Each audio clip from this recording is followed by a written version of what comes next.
بسم الله الرحمن الرحيم، والصلاة والسلام على أشرف المرسلين سيدنا محمد النبي الأمي الكريم.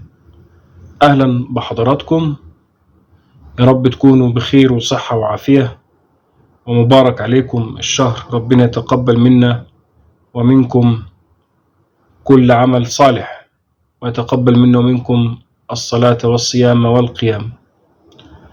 أدوية الغدة واللي هنا في السعودية اسمها الأوسيروكس، في منها 100 وفي منها 50. مادة الليفوسيروكسين لازم ناخد بالنا لما نيجي ناخدها انها تكون على معدة خالية، وناخد بالنا من الوجبة الأخيرة والوجبة القادمة أو الوجبة التالية، عشان طبعا ده بيتأثر بالطعام. فبالتالي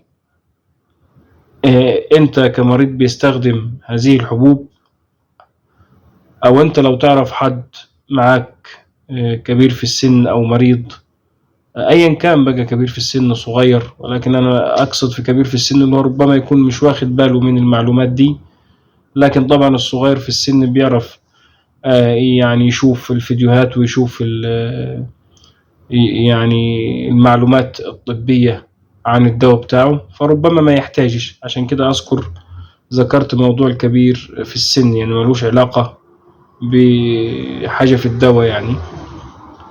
المهم انت امامك اكتر من خيار في رمضان عشان تستخدم حبوب الغدة في رمضان بشكل صحيح، وايا كان الاسم التجاري، مش شرط اللي انتوا شايفينه في الصورة ده. اما انك انت تفطر على المية وتاخد الحباية وتنتظر بعد كده ساعة او 60 دقيقة او من 30 دقيقة ل 60 دقيقة زي ما الدكتور محدد لك، وتاخد وبعد كده تفطر زي نظام غير رمضان.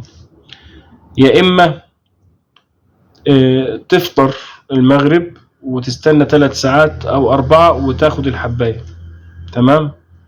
يا اما تاخدها تفطر عادي بقى، وبعد كده تاخدها قبل السحور بساعة او نص ساعة، بس بعد كده ما تاكلش حاجة طبعا.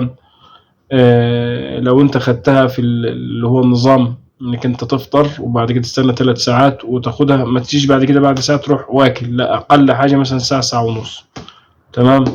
ده بالبلدي كده فيما يخص استخدام حبوب الغدة في شهر رمضان. أعاده الله علينا وعليكم بالخير واليمن والبركات. لو في أي سؤال اكتبوا في التعليقات. تحياتي لكم، والسلام عليكم ورحمة الله.